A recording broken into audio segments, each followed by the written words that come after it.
name is Megan O'Russell. And my name is Christopher Russell, and welcome back to Page by Page, writing the book in real time. We are officially in Season 2.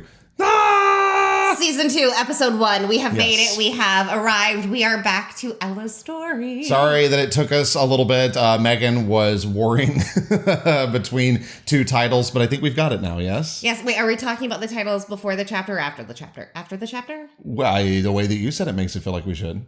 Do you want to talk about it after the chapter?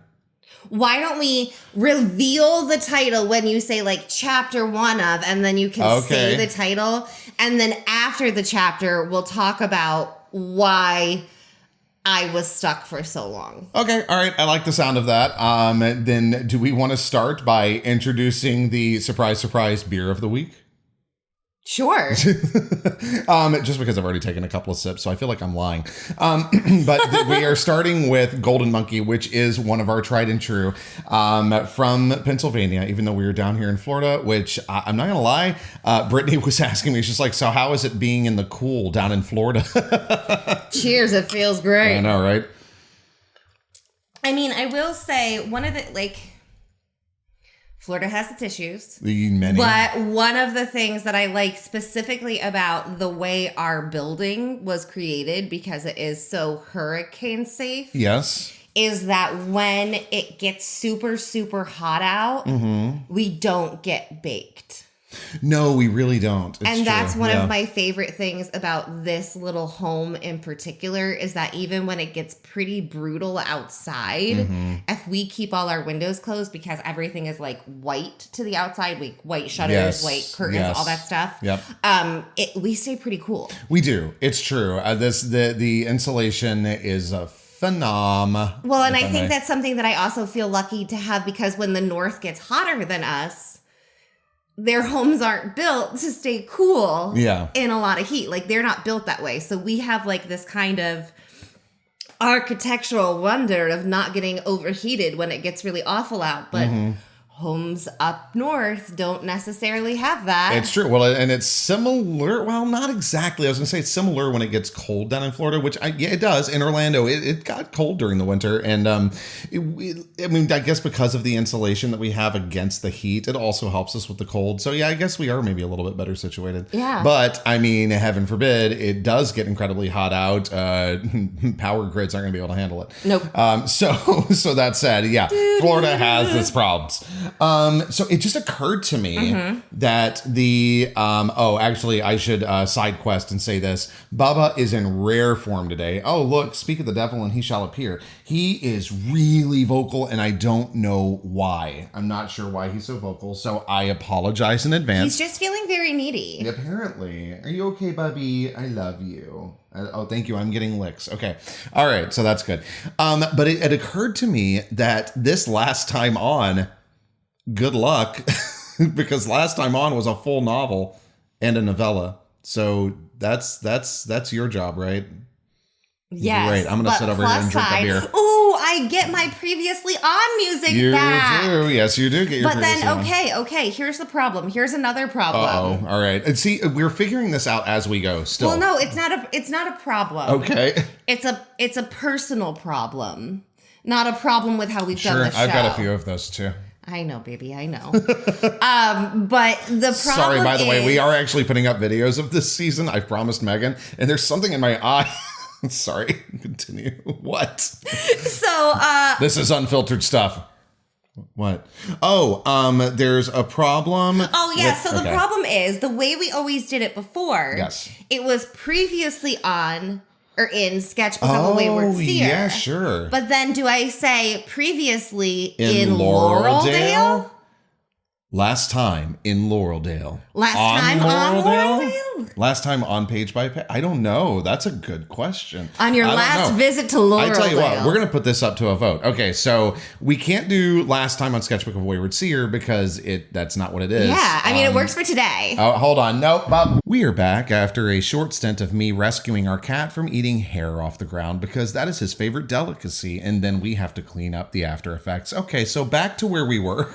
Yeah, so last time in Laureldale. Last time in Laureldale, on Laureldale. Last time on the Page by Page podcast. Like, I don't know. What do you think? I don't know either. Yeah, that's good. I'm leaning towards Last Time on Laureldale.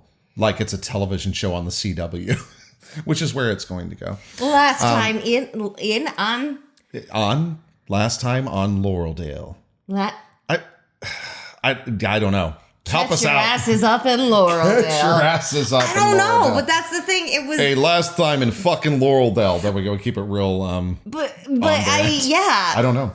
These are like things that I did not consider. These are the questions that keep us up at night, folks. Welcome. No, seriously, this is why the podcast is going out a day late. But we'll talk about that later. Okay. Okay. Was there anything you wanted to talk about before giving us our last time in on Laureldale? Ion loyalty. Okay, let's get to it. We're doing a great job. Well, but was there anything you wanted to talk about before that? Okay, great. Well, then let's go. Let's do it. I'm ready for the music. The music is ready. The band is prepped. They have tuned to A440.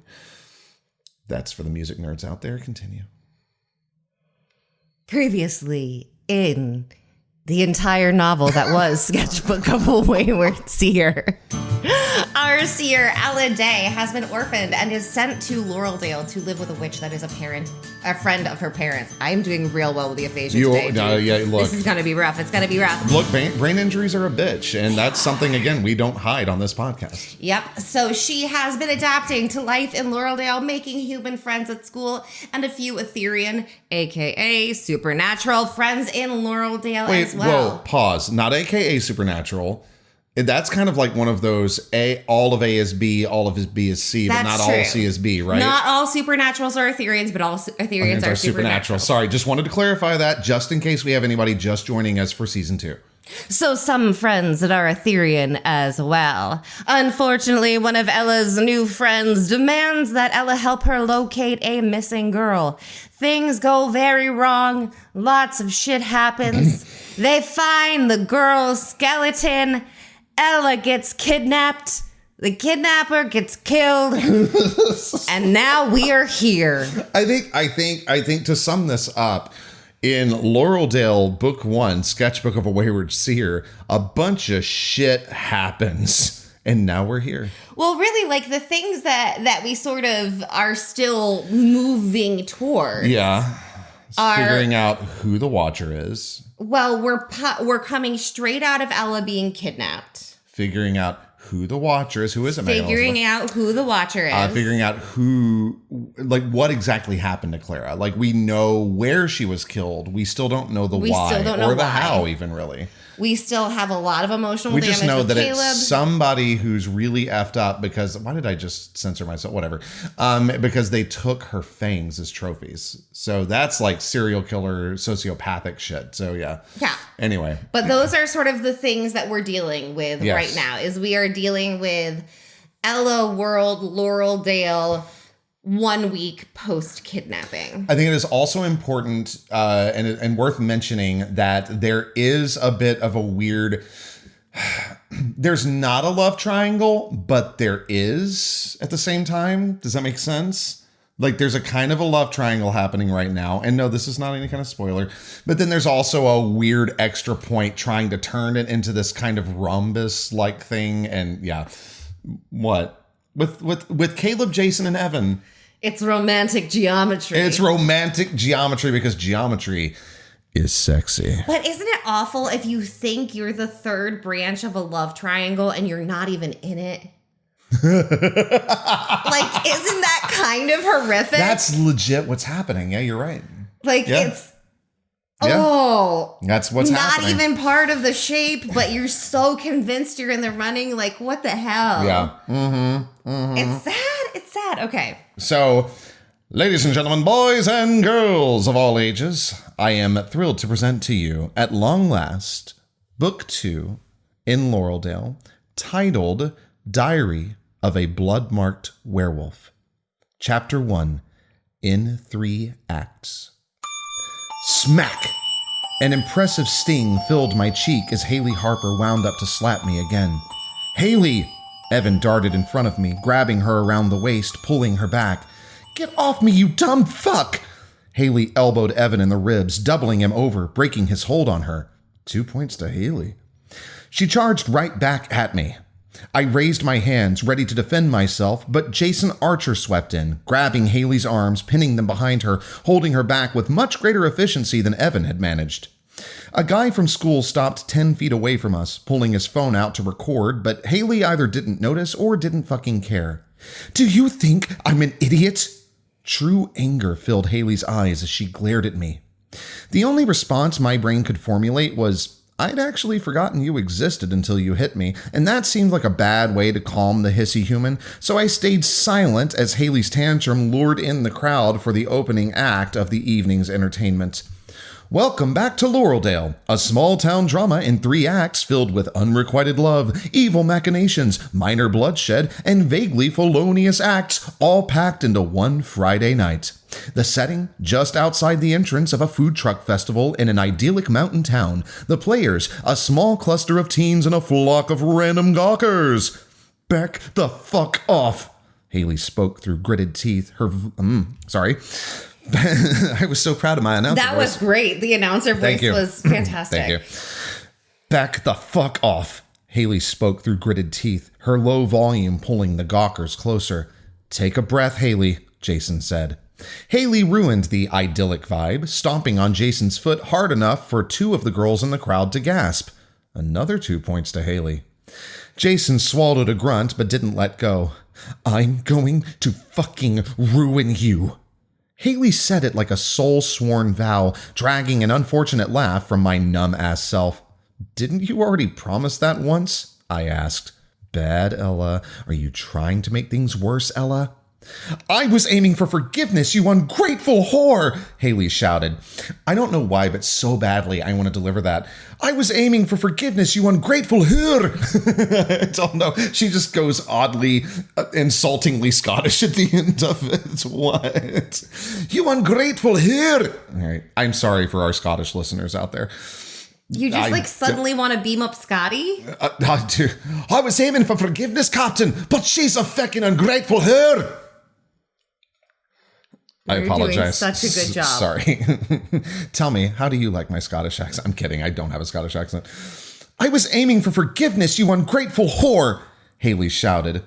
While this would have been a perfect time to mention Haley and Evan doing shit I don't want to know the details of behind the cursed coitus curtain in the church mere blocks away, alas, I had yet to sink to such pettiness. Are we having a problem here? A woman in a volunteer vest broke through our little crowd. Do I need to remind everyone the sheriff is on site?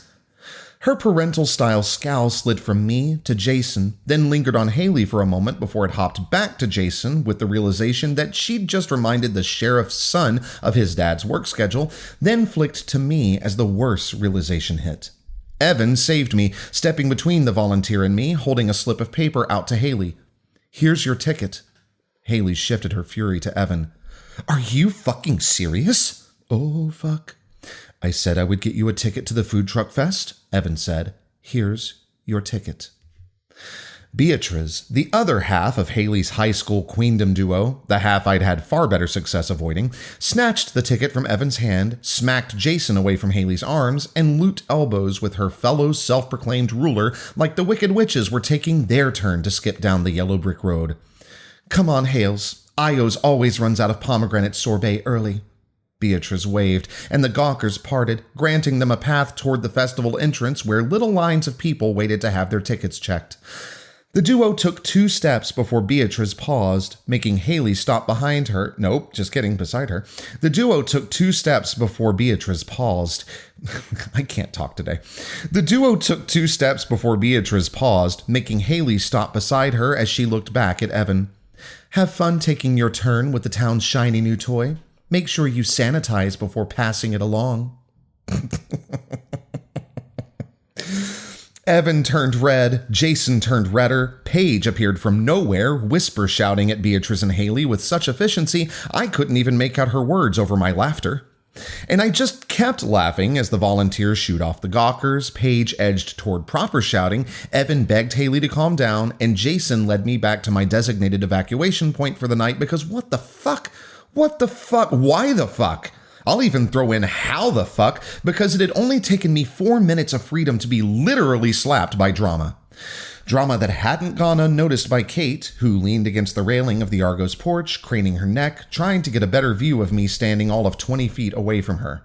I waved, giving a half-assed effort to hide my anger-laced frustration as I smiled. "I'm fine, Kate." She gave a little wave back and sank into her seat at the table Jason had reserved for her specifically for the purpose of keeping an eye on me, like a lookout tower with carbs and caffeine.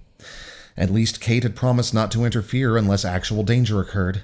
At least Kate hadn't gotten panicked enough about my safety to consider the hissy little human a deadly threat. At least I was out of Kate's fucking house.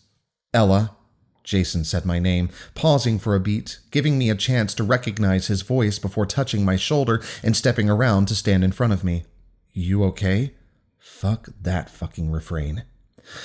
My smile became genuine as I wiped the tears from my eyes. Beatrice's parting blow was... I gave a little chef's kiss. Brilliant. That was for the camera, in case you were wondering, Megan. Okay. Brilliant. She had no right to say that. Oh, it was super fucked up, and Karma's going to bite her ass hard. I started laughing again, but it was pretty impressive. The now permanent worried pinch on Jason's brow deepened. I froze, panic gaining a momentary win as my mind raced through a full-body systems check, trying to find what tell Jason had caught. Smiling, but not too much, shoulders relaxed and stance steady, mind firmly in the now. I'd even eaten breakfast that morning. If she, Jason tensed, like he was forcing a word change, bothers you again, please let me know. I dug my nails into my palm with one hand and reached for Jason with the other, accepting the ping of fear that had become the price of contact with Jason since last weekend. I took his hand. The world stayed solid. Breathe, Ella. If Haley wants to excise the trauma of her questionable life choices by sicking her bestie on me, she can have fun. And if playing pin the scarlet letter on the new girl is the best they can do, they'll end up embarrassing themselves and their fuckery will fizzle out. Do I know this from experience? Yes, I do. Jason squeezed my hand, an adorable, determined command filling his blue eyes. Just promise you'll tell me, please? I slid my hand from his, switching to lock pinkies with him. All Haley and Beatrice bullshit will be brought straight to you, promise. I bobbed our hands up and down in an overdramatic pinky shake.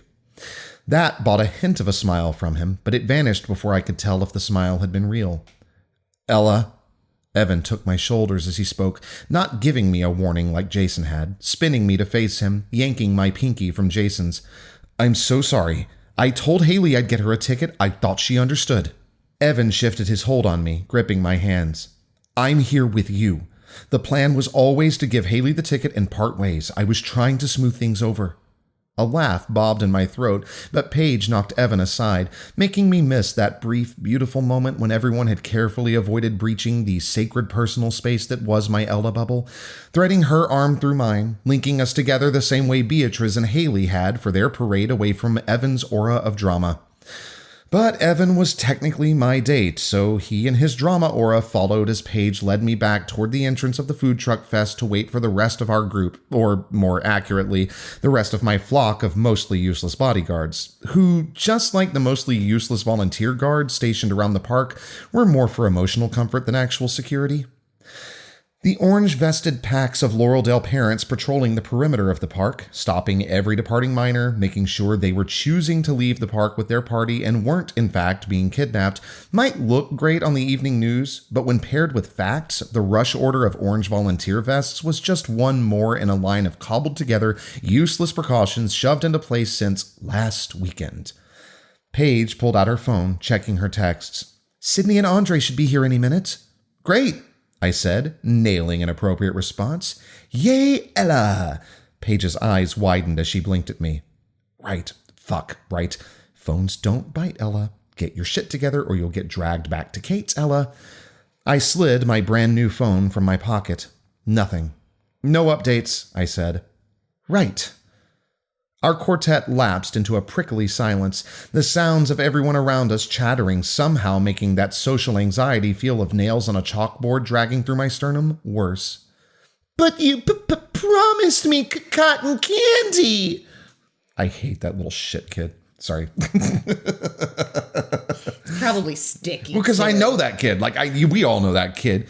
But you promised me cotton candy. A chocolate-coated asshole child whined. Sorry, I'm taking a drink. Like the chocolate-coated asshole child. Well, you can I hope my goal in this line was hearing the line and just feeling how sticky the kid already is as he's talking. Like, that kid is already sticky. Mm-hmm. Oh, yeah, you do. Ugh. Yep. Mm-hmm. Once more. But you promised me cotton candy. A chocolate-coated asshole child whined as their parent dragged them past. That's what happens when the food gets too good. A woman paused beside us, using her unbuttered, unseasoned corn cob on a stick to emphasize her point to her friend. The carnivores find out and eat everything until there's nothing left for the actual vegans. The pair huffed away. First of all, I hope that it didn't sound like I was making fun of vegans. Because fine lifestyle, not for me. I like steak. But my favorite thing is how real it is. Do you remember that time we had a friend that we worked with years ago, and we met up with him in New York City, and he's like, I know this vegan place. And I was like, oh my God. And so we went to this vegan place, and it was so good. I was like, wow, shit. This is and then really it got popular and the vegans couldn't get a table anymore. It's so true. So it's just so real. Okay. You make it good enough for other people to eat. You tell people how good it is to try and convince them to be vegan. Then they start eating it, but they like steak too. And then there's no food for the vegan. Well, it's like, I think that Jim Gaffigan's the one who said it. It's like, who's really obsessed with meat? Vegans and vegetarians. It's like, yeah, I want this fully plant-based thing, but can you make it look like ribs? It's so true. That said, We're Impossible in the Meat. middle of a chapter. No, it's fine. This is important. Impossible Burgers, beautiful, lovely. The amount of coconut oil is a little absurd. Okay, sorry. All right, soapbox away. Do you want me to go back to the woman pausing? Yes. Okay. We're in the middle of a chapter. Okay, I'm sorry. But you promised me cotton candy. I had to. A chocolate-coated asshole child whined as their parent dragged them past. That's what happens when the food gets too good. A woman paused beside us, using her unbuttered, unseasoned corn cob on a stick to emphasize her point to her friend. The carnivores find out and eat everything until there's nothing left for the actual vegans. The pair huffed away. Our group stayed awkwardly silent. Awkward silences had become the norm since last weekend. Last weekend is the worst fucking term for last weekend, but that's what people kept saying. You haven't been sleeping well since last weekend. Principal Harrison wants you to take time to recover from last weekend. Panic attacks aren't surprising after last weekend. What they fucking mean is, I haven't been sleeping well since I was kidnapped. I need recovery time because I was a dumbass who let her guard down, and keeping the visions out has been hard as fuck ever since I fucked up a really good guy's life. Is there anything you're in the mood for? The wrong good guy asked. I made myself consider Jason's question. Whiskey and carbs isn't an option, right? I snagged another little smile from Jason. Evan full-on grinned, all traces of post-Haley trauma gone. Anything's possible. It absolutely is not. Sydney slid into our group. Every paranoid parent in Laureldale is here. All talk of unsanctioned fun is banned. Good call. Paige shooed Evan aside, expanding our cluster to make room for Andre. Sorry we're late, Sydney said. The Widow's Fete Committee ran long, Andre said. Everything okay? Jason looked to Andre. I hadn't noticed the way Jason had been constantly sweeping his gaze over the crowd until he stopped.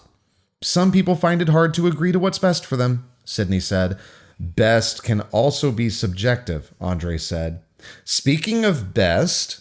Evan cut through the center of the cluster to stand beside me, which would have been fine if it didn't put him standing directly in front of Jason, blocking Jason from the group. When I invited Ella to the food truck fest, I made up a ranked list of culinary options. Evan would totally say culinary. He would totally say it. I'll buy it. With him, It just occurred to me as I was reading it. I was like, oh, hell yeah, he's that douche. I will take that character choice. A ranked list of culinary options. Was this before or after the Haley thing? Don't say it, Ella. Do not say it. Evan pulled a printed list from his pocket. Did you want to start with something small or jump right to the main course? Okay, that's too far. Come on. Okay, no. All right. Okay. There fair, like maybe if they were on his couch, but he's a little bit more sensible. He's a little more sensible, but he's totally okay. There's got to be some kind of innuendo with him. Did you want to start with something small or jump right to the main course? Enough hint of teasing? Yeah. Okay, great. Thank you, director. The confident sparkle in Evan's eyes, like he had no fucking doubt my friends had only crashed our date at Kate's insistence, which, while true, left out the fact that regardless, I would have begged Paige to third wheel, if not requested the full crew come along, just to force this disaster into a group thing because whatever fucking melodrama Evan lives in, I don't have the energy. We should head to the morning muffin. Yeah, that was right. We should head to the morning muffin first, Ella. Jason spoke from behind my shoulder, and the absurdity of being penned in by humans added a quiver of extra anxiety to my breath. I pulled away from Paige, dodging around Jason, freeing myself from the living barricade that blocked my view, hiding things I really needed to see. An excellent example being the werewolf striding right toward me. Luka Nikolic. My bright, blue-eyed knight in well-worn, but still tight in all the right places, blue jeans had an unfortunately easy-to-read look of loathing on his face that steadied my breath. A werewolf who'd like blood as an appetizer and is sworn to keep my incompetent ass safe? Precisely who I want watching my back.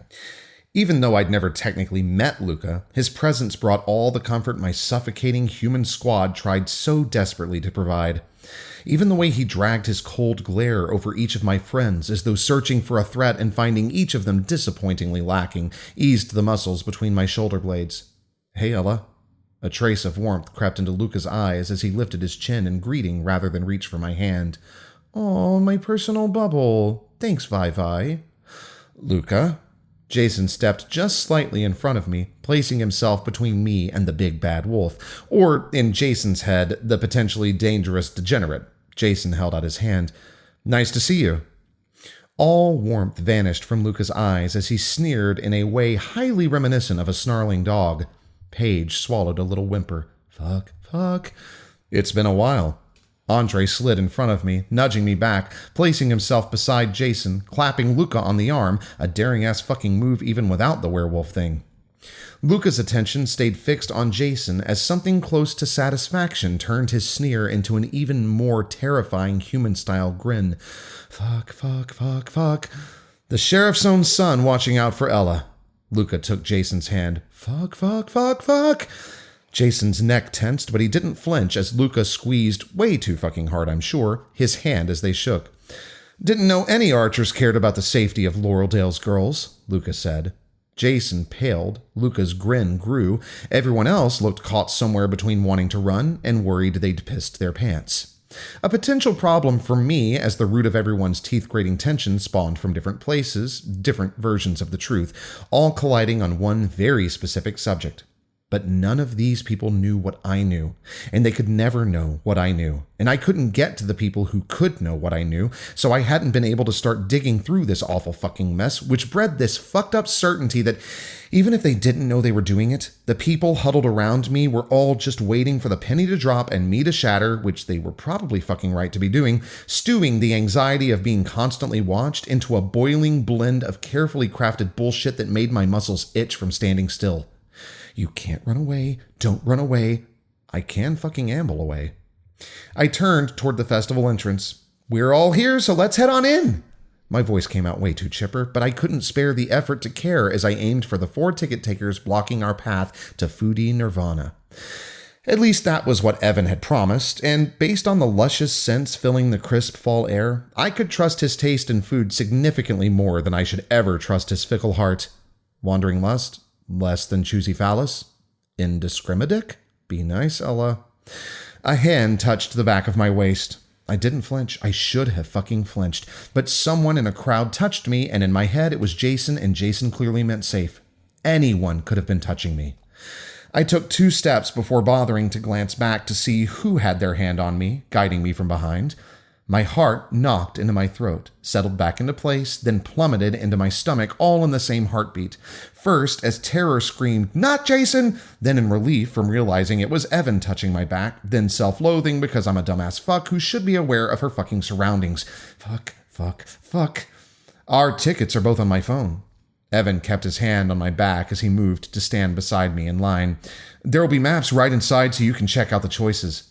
We should start at the morning muffin, Jason spoke from right behind my shoulder. That's an option. Evan turned to toss Jason a smile, his hand drifting from my back to my waist with the movement. You fucking smooth motherfucker. He's got game. Oh, he does. It's so good. Because you can, well, you can just see it. You can see that movement. You can feel that movement. Evan turned to toss Jason a smile, his hand drifting from my back to my waist with the movement. Oh my God. I felt more than one set of eyes burning the back of my neck. Actually, I felt eyes boring into me from every angle as more people recognized that poor girl, the one from last weekend. But my friends' eyes weren't sizzling my skin because of the kidnapping fuckery. They wanted to see my reaction to Evan's touch. Would I brush the wannabe womanizer aside? Would Evan's hand, now on my hip, be a PTSD, aka vision trigger? Would I lean into him, the boy I'd demanded Kate let me keep a date with after last weekend, happy to finally be in his arms? My brain got stuck on which reaction would cause the least harm to the fewest people. Minimize collateral damage from the hellstorm that is me. That had to be the aim, but panic pushed the logic tree for so complicated a problem too far out of reach. The sound of rockabilly coming from the bandstand warbled, the ground blurred, rippling like a mirage. Fuck. I stamped on my own toe, stilling the ground with one mind-centering blast of pain. Shit, Ella! Hands, Jason's hands, closed around my waist, nearly knocking Evan over in an unnecessary attempt to steady me. He's helping. I'm good, I said. Focus on the pain. Stay with the pain. Evan almost hit his stumble, making it a kind of sidestep to present his phone to the man with the scanner. Are you sure? Jason moved forward with me, not letting go of my waist, his grip not painful but absolutely unwavering. Even if my knees had buckled, Jason wouldn't have let me fall. He's helping. Evan stepped past the ticket taker and turned toward me, his tight smile and slightly pinched brow failing to hide his annoyance as he held his hand out to me. Shall we get a map? Fuck. To Evan or not to Evan? That is the question. Whether 'tis nobler in the mind to fuck over one human to save another.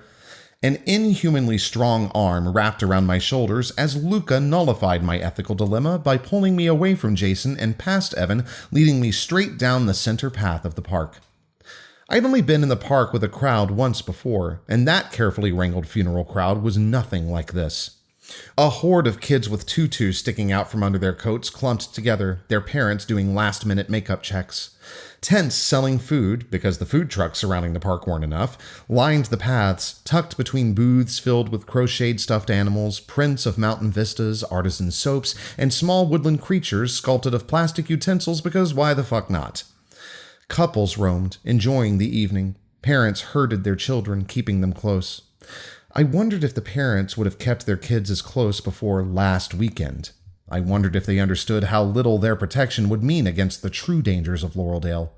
I wondered how many of them would have the guts to stay in town if they knew. I shoved wondering aside, clinging to the sense of roasted meat, caramelized sugar, and fresh squeezed citrus filling the air like a siren song, promising bliss if one could only consume enough calories. 'Tis a quest I shall always happily accept. The morning muffin first, right? Paige took my hand. I bit down on the insides of my cheeks, preparing for the ground to ripple again, but Paige had spent the last week fluttering around me like a type A mother hen, and thank fuck, exposure therapy can kind of work for visions, so I only gave myself a little precautionary bite, not a full mouth-bleeding chomp. The ground stayed nice and solid. Bakery's fine. Luca kept leading me toward the open space at the center of the park, stride determined, me pinned to his side. I think it's this way. Paige tugged on my hand, trying to pull me down a row of tents leading left. Sure. Luca tightened his arm around me, heading straight down the little path that cut between the picnic blankets and chairs set up in front of the bandstand, ready for people to watch the evening's entertainment, including, as featured on the event posters, Violet's band. Sydney took Paige's place, wide-eyed, yanking on my wrist, cocking her head weirdly back in a clear, silent plea to turn around. Food before music, right? But the music shook my lungs as we neared the speaker while the rockabillys hit the bridge of a song and the crowd started belting along and thinking stopped working. Sydney's eyes got even wider. There was too much noise and too many people, and I could feel too many eyes on me, and I'm a fucking unaware dumbass, and Lucas steered me with such confidence I just fucking let it happen, not realizing why Sydney's eyeballs were currently in danger of falling the fuck out of her head until Lucas stopped. Right in front of Sheriff Archer. Fucks. Sheriff Fuck Archer looked up from his conversation with two clipboard-wielding teens. His gaze hit me first, then hopped to Luca and stayed right there. Sheriff Fuck straightened up, towering over everyone but Jason, who had somehow taken Sydney's place beside me even though I was still holding Sydney's hand. Sheriff, Luca spoke first. Why the fuck did Luca have to speak first? Hey, Dad, Jason said. Sheriff Fuck ignored his son, giving Luca a nod. Luca? He turned a look I could have bought as genuine concern on me. Ella, it's good to see you. Untrained people in crossing guard vests? Luca cut me off. Impressive, even for you. Sheriff Fuck switched to a sharp-eyed smile. How's the rest of your week been, Luca? Not having you waste my time has been great, Luca said, but knowing you're in charge of protecting Laureldale fucks with my sleep every night. Of course, that's not new. Sheriff Fuck's smile tensed. Mind your tone in a friendly conversation, son. Son? Luca said. Fuck. Shouldn't toss son around if you're not going to protect people's daughters. Luca shifted his weight, lifting his arm away from my shoulders. I snatched my hand from Sydney and grabbed Luca's, locking my fingers through his, clinging as hard as I could, latching onto him without risking pain-triggered rage. What happened last weekend, Sheriff Fuck began, proves how useless you are. First, my girlfriend disappears and you do nothing. Then my sister's friend's taken, and your big plan to keep it from happening to a third girl is an orange-vested posse. Gleeful yet evisceration-worthy loathing burned in Luca's eyes. You can't be trusted to protect my sister, or Ella, or any other girl in this town, and I can't wait for everyone else in Laureldale to know it too. Enjoy building your mob, Sheriff. Can't wait to watch them turn on you. And thus ends Chapter 1 of Diary of a Bloodmarked Werewolf. Yes. Diary of a Bloodmarked Werewolf. We had actually toyed around with just making it wolf, but for honestly SEO purposes, we can't. Which is search engine optimization. Correct. And for non-advertising internet people. Part of the reason that because you were asking me my thoughts, and I was like, I feel like using wolf instead of werewolf leads into adult paranormal romance. It really does. Okay, so before we get into the title. Sorry. Go ahead. Do you want to do thoughts about the chapter and then do thoughts about the title? Oh, sure. Yeah, let's do thoughts about the chapter. Okay. What are your thoughts on the chapter? It's hard to jump back into books. Mm-hmm. Well, especially because you just had this side quest into a completely different timeline and different setting and different characters. It's not within so the much same that world. It's where to drop the needle on the record. Sure. So figuring out exactly where you want to get everything started. Which is why you wrote 3 versions of this. Yeah. And it's still even jumping into the next chapter because there's still not we're still climbing up the hill. We haven't hit that roll down. We're still building. And so picking where each chapter starts is a lot harder at the beginning of the book than at the end, where it's just you're going catch the fuck up. Right. No, that's fair. And so it's a harder stage, but I'm happy with how the first chapter turned out. So I marked this as we were reading, and by the way, I am too. I really am. I had a lot of fun reading this. Thanks. Especially the little asshole child. The only response my brain could formulate was, I'd actually forgotten you existed until you hit me. It's funny because I kind of had too. Oh, about Haley? About Haley. I was like, oh, this bitch. I forgot about her. Well, that's the thing, is that Ella is involved in this very dramatic human life that she just does not have the time or brain space for. Yeah, sure. She just loses track of it. She's like, wait, who? What? Oh, you have a vendetta against me. You're not important to me, but okay. Right. You're so mad. Let's play. Yeah. So why don't you tell everybody how proud you were of this, Megan Elizabeth? Or do you not want to say, do you want people to figure it out on their own? So I'm really proud of, okay. So in Laureldale, because it is a very detailed world, because I am writing it as I go, so I have to keep things very lined up and very careful and separated so that I don't dick myself over later. I have to, whenever I name anything, insert a character, I have to be very careful. Because you can't go back and rename it. No. Yeah. I can't be like, oh, I could use this here. I should have given it a better name and go back. Mm-hmm. So that's why naming everything is super important. And so Io's ice cream. Yeah. Io is one of Zeus's cows. Mm-hmm. And Megan and I were talking about this, like, do we want to go with the more current pronunciation or the proper, like, Greek pronunciation? Because it would have been Io, but we decided to go with Io because that seems to be more generally accepted now. But I also, my other little thing that I felt clever for me was the pomegranate sorbet. Because if you're going to go, you got to go pomegranate. For those of you who are unfamiliar, very, very quick, Persephone, the reason that we have winter is because Persephone, the daughter of Demeter, I'm pretty sure that's right. Yes, because Demeter is the goddess of agriculture, I think. Check me on this, y'all. But Persephone, her daughter, goes down to Hades, is warned not to eat anything. She eats 3 pomegranate seeds, which leads to her being taken for 3 months out of the year, which leads to winter. So anyway, yeah. And get it? Since it's they have the golden rams and it's and not only that, but they're the devil. So, so they have the pomegranate. With the pomegranate sorbet. I was just oh my God. She texted me and it was like, it has nothing to do with the plot. It's very important. The crux of the series events is going to happen at Io's. Is going to happen at Io's with the pomegranate sorbet. With the pomegranate and the cow that Zeus favored most. Pomegranate sorbet is going to save the supernatural world. Oh my God. Okay. Oh, I already kind of stopped and talked about this, but the fucking vegan food, it just cracked me up. Okay. We finally get to meet Luca. And apparently I don't know what that means, still tight in all the right places. Like, I mean, I know what it means, but I'm not sure what your hint doesn't matter. I was, at first, I was wait, you didn't tell them what tight and you have to read them the line or they're not going to know what you're talking about. Luca Nikolic, my bright blue-eyed knight in well-worn but still tight in all the right places blue jeans. See, once you say it that, but still tight in all the right places. Yeah. Yeah, I get it. I get it. But like she, like just the way that she sees it, like, is she just this really lusty teen? No, she's a teen. Yeah, fair. She's and like, he's oh, cute. shit. And she's like, oh, well, okay, Mr. Bodyguard. Hello. Okay. Right. I was like, wait, why did I leave this note in here? That's not nice to say on the oh no, that's right. So as I was reading this, my first read through, I got to this moment. At least that was what Evan had promised. This is talking about Foodie Nirvana, that he promised the food truck fest was Foodie Nirvana. At least that was what Evan had promised. And based on the luscious scents filling the crisp fall air, I could trust his taste in food significantly more than I should ever trust his fickle heart.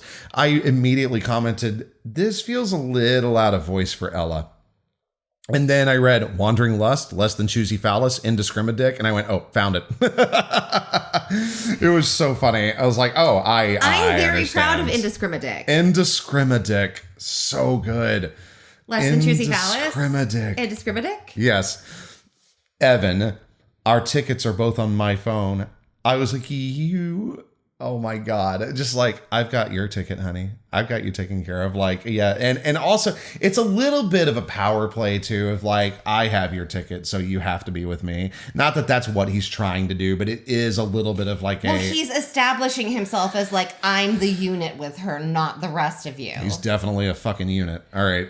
So, but what was it that you said after I brought this up about Haley's ticket? He printed Haley's out so that he could hand it to her and walk the fuck away. Yeah. So he was for real about that. But then he has Ella's on his phone. Because he realized the fucking you get is not worth the fucking you get, I suppose. It's true. He is done with Haley. He is on the Ella train. Yeah. He is in it to win it. Which, to be fair, it does actually give a point in his favor to be like, oh, he's got a pretty sure thing with Haley, and he's deciding to go for a girl that is actually like really cool. Even though he doesn't know. Or is he just sure that he's going to get to make it with Ella? Is that in his thought? Look, I'm talking like 50, 60 stuff. Did you make it? Make it? Have sex. Do I have to explain this to you? No. No. So what is the allure there? I mean, not that Ella's not awesome, but he is the leading male in his own drama. That's right. You did say that. An orphan sweeps into town. Oh my God. Tragic. Traumatized, no one to be there and support her through these horrible times. She needs someone beside her. Like, I hate this guy still. I really do. Good. What a pain in the ass. But you know people like that. Yes. Where it's like, yeah, sure, it's about Ella, but it's not fucking about Ella at all. Yeah, sure. It's about him. Like that places him in the spotlight of this drama. To Evan or not to Evan, that is the question. Whether 'tis nobler in the mind to fuck over one human to save another. I was like, really? Shakespeare? I love it. Actually, though, is she into Shakespeare? That is not important, but I'm just curious. She's educated because her mother made sure that she stayed ahead on everything. She wanted to be a teacher too, yeah. So okay. But no, she's not like ooh, yes, I love Shakespeare. Right. She's like I could pass AP. Yeah. So that is all I have for that chapter. Was there anything you wanted to add? Anything you feel I left out? Well, we wanted to talk about the title. Okay. So here's the thing. I am neurotic. Correct. So I wanted this is why the podcast is late. Just bear with me here, people. So I wanted the title to be Diary of a Blood-Marked Werewolf. Now, we went through many phases of this. Yes. We also had like portrait of a werewolf. We went through like we're gonna keep wayward but change other things. Yep. Like we don't care about the patter. We just want something else. One of them was at one point Diary of a Murdered Werewolf was one of the ones I suggested, but we decided it's probably not a great title for like SEO and stuff. And like searching things on Amazon and Facebook, like if you're that's also a word that gets really suppressed and for a good reason. I understand. Yeah, so we couldn't go with that. And what we came to with when I decided that I wanted it to be Diary of a Blood-Marked Werewolf, the holdup was, do I want to mash blood-marked into one word or do I want to hyphenate it? Right. Because mashing it up looks so much prettier on a book cover, but hyphenating it is better for SEO. So it becomes the question of like aesthetic versus practicality. And in the end, I chose aesthetic. Yeah. Because I wanted to, because I feel like having the hyphen on the cover is going to make it look less supernatural than a combined word. So I feel like even if the SEO isn't as good, the imagery will be better. So I think that that's a good balance. Well, but we had a 24-hour delay over a hyphen. But what's funny is that we kind of... the hyphen matters. The hyphen matters. I feel that we should have seen that coming, considering what we did with the Cursebound Thief, with Fracture Pact. Which is kind of so... Because Cursebound Thief, Oathbound Blade, Bloodbound Knight, and Fatebound Wraith. But that's the thing, is that like if we didn't have Cursebound together, then Curse would probably be better. It would be more searchable. Yes. But it would look silly. I agree. Yeah. So then they're mashed. So, yes, we squished the words together, and I made a reference that broke Megan's brain. I was like it's at the Titanic's wreck site, and she was like, wait, what? And I was like, we're at 6,000 pounds per square inch of pressure, pushing stuff to... Never mind. Anyway, so you had other things that you wanted to talk about. You just made it worse than the cut version. I don't think so. I think it's funny. I think people now can use their imaginations. Like, what the hell happens off screen? So go ahead. What were you going to talk about? I was going to talk about the difficulty of naming a book before it's completed. Oh, okay, go ahead. Well, because it's the same kind of thing with like writing a book blurb before you finish the first draft is like, I'm guessing I'm going to get this far. And I know like in my series what the series endpoint is. Okay. But because I have a habit of saying that things are going to be a trilogy and making them 4 books. I don't know what you're talking about. I'm often wrong about where a book is going to end. Yes. So I'll end up ahead or behind, and I'll pick like a different moment where it's like, okay, this would have been the Act 3 drama, but I'm going to end it here and move this over here so that like I can get everything into the right number of books. And when you're ending at a different point so that you can start up the next book in the series at a good point, it dicks your blurbs over entirely. Dicks your blurbs over. I mean, yeah, it does. No, that's fair, yeah. And it also sometimes screws with your titles. Sure. Because in the Bryan Adams series, Book 1 is How I Magically Messed Up My Life in 4 Frickin' Days. Yep. Book 2 is 7 Things Not to Do When Everyone's Trying to Kill You. Yep. Book 3 is 3 Simple Steps to Wizarding Domination. Yes. Which I had wanted to be the final book. That was my grand plan. But then the books ended up not where they were looking. Is that what it was? But then I didn't end up getting far enough, so I added a 4th book. Did you always know where the books were going to be, by the way? Where they were going to be set? Yeah, where they were going to be held, yeah. One was like generic Europe, and then I picked like a specific spot. Oh, okay. But yeah. I knew that it was going to be Manhattan. Side trip, Manhattan. Okay. But I thought I was going to be able to get everything in book 3 into one book that would just be like a little bit longer than the other ones. Okay. No, it became 4 books. Okay. And I had intended for 3 Simple Steps to Wizarding Domination that was always supposed to be the final book in the series. But I had put it up for pre-order. Yep. It was not, in fact, the final book. So then the title that I wanted for the last one got switched. And then the last book in the series is actually 5 Spellbinding Laws of International Larceny. Yep. Which is great. I love Which that I would have had How I Magically Messed Up My Life in 4 Freaking Days. 7 Things Not to Do When Everyone's Trying to Kill You. And I'm another book, and I'm taking place in Manhattan. 3 Simple Steps to Wizarding Domination. Wizarding Domination. Yeah, sorry. Yes. I'm thinking so I would have done it that way, but it's hard because I don't know exactly how far I'm going to get. Like, I know where this series ends. Yeah. And I know how far I think I'm going. Oh, this series. Yes. You know who ends up in the Iron Throne. I know who ends up in the Iron Throne. Good. And I know the points along there, but I think I know how far I'm getting in this book. Okay. Who's to say? Yeah, sure. I do my best. How far are you getting? Who's the watcher? I'm kidding. I'm not actually gonna. And another weird neuroses that I did want to bring up. That you didn't want to bring up? I did want to bring up. Oh, okay, good. Is that another thing that I like stare at a lot when I'm doing titles is because when I am like shorthanding things, when I'm like uploading files or applying for promotions or things, I will initial my books. So Cursebound Thief is CBT, The Tethering is TT, Emerald Stone is ENS. Yes. And so one of the things that I've started doing now that I know I'm going to have to look at that all the time is to make sure that the initials don't bother me. Oh, man, to be inside your brain. So DBMW is fine with me. It's a scary place, man. DBMW?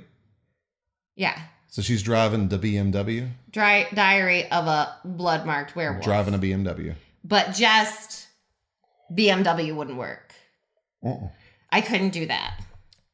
Or like one of the books almost ended up something that would have been ABT, like American Ballet Theater. And I was like, well, that title's out. I can't use it because then the initials annoy me. What would that have been? That was something in the Cursebound series. Oh. Huh. And it was like, I don't want to write that. That bothers me. Sure. So there are weird things of like, I want it to be pretty. I want its initials to be pretty, but SEO. But yeah, that's my other title neuroses. Okay, and one thing that I have 3 more things. No, go ahead. Something that you left out. Oh shit. What? In talking about the chapter. What? And how brilliant I am. Well, yeah, you are brilliant. What? The morning muffin. Jesus, the morning muffin. So for our new friends, Laureldale is situated along the Rivers Run River. Widow's Run River, sorry. Yeah, that's okay. Aphasia is situated along the Widow's Run River. And it was the site of a tragedy, a flash flood that went horribly wrong. And the town sort of lives in this notoriety. So that's why there is the Widow's Fete that Sydney and Andre are planning for. And that's why there's like the Widows Run 5K and all of those things. And the morning muffin, spell the morning muffin. MOURNING, which could be the English spelling of morning. It is a woman in mourning. Yeah. It is a morning style cafe.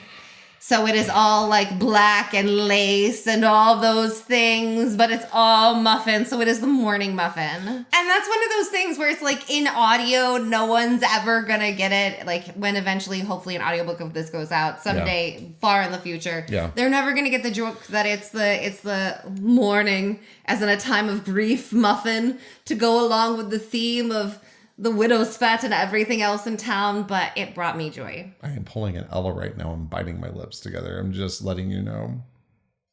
All right. Do you have other points? That's not how she does it. You're like eating the whole lip. She's doing just the middle bits. She's doing just enough to make it so she can't move. Just do a little bit That's hard. Okay. Well, that's because you have no bite in front, babe. I know, y'all. It is the bane of my existence. If I eat a cheeseburger and there is a piece of tomato or lettuce in my cheeseburger, I will pull it out. Yeah, he can't bite in front. I have no bite. So for normal people who do have bite, you can just bite the little insides of your lips. Yeah, you're not trying to do the whole thing. Okay, give me back my notes. All right, sorry. Okay.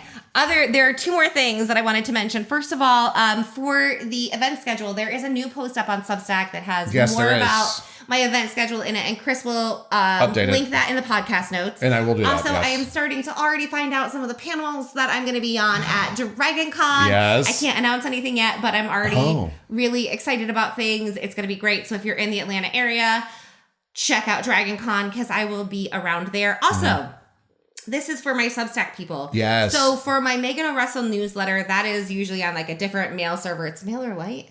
Yeah, it's Miller Lite. That's where I've been. But because I love Substack for the chapters of Laureldale and for the podcast, we're actually migrating my newsletter portion of everything over to Substack too. It also makes it easier to converse. It does, because then it becomes a blog post instead of just a newsletter. Not only that, but and this is something we can cut this or not, but it's very interesting with everything that is going on online right now. It is really hard to deliver certain newsletters. Like there's weird blocks up, and a lot of the your newsletters go to my junk. I mark it as not junk, and it goes. So that's a business reason to freaking do it. Yeah, right there. Yeah, but it's annoying. But it's also so that the newsletter. So if you're on my newsletter, you'll get the newsletter as always. Nothing changes for you.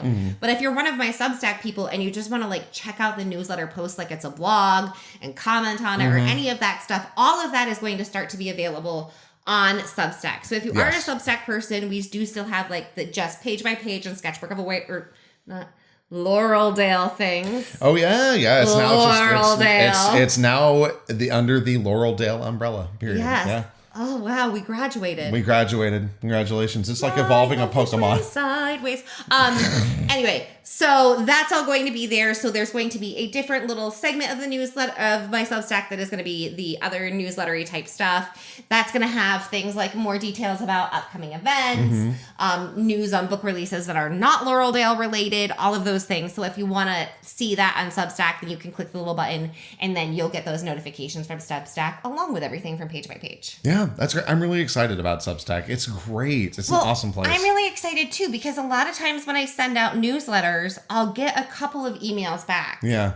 And they're all saying almost the same thing to me. Yeah. And they'll be recommending a book or a TV show or something. And it's I want them to all be on the same thread. Yeah, so that they can converse so that with they each other. can converse. Because they're all trying to tell me little bits of the same thing. And they all they're all fans of this movie or they're all fans of this book. Yes. But if it's on Substack, then it's not just they can send me an email, they can converse with each other too. Fair, yeah. And I want that to be possible. I want that human connection to be there. So I'm very excited about Substack. I agree. I am too. Dad, is there anything else that we have that you want to talk about? No, I'm just still numb from naming a book, which seems like the most absurd thing. That hyphen. Do you remember? Okay, no. So we were in Manhattan. I don't even remember when this was, but it was for the Blood Heir, I think, right? Was it for the Blood Heir? Yes. We made a deal that we were not allowed to leave New York City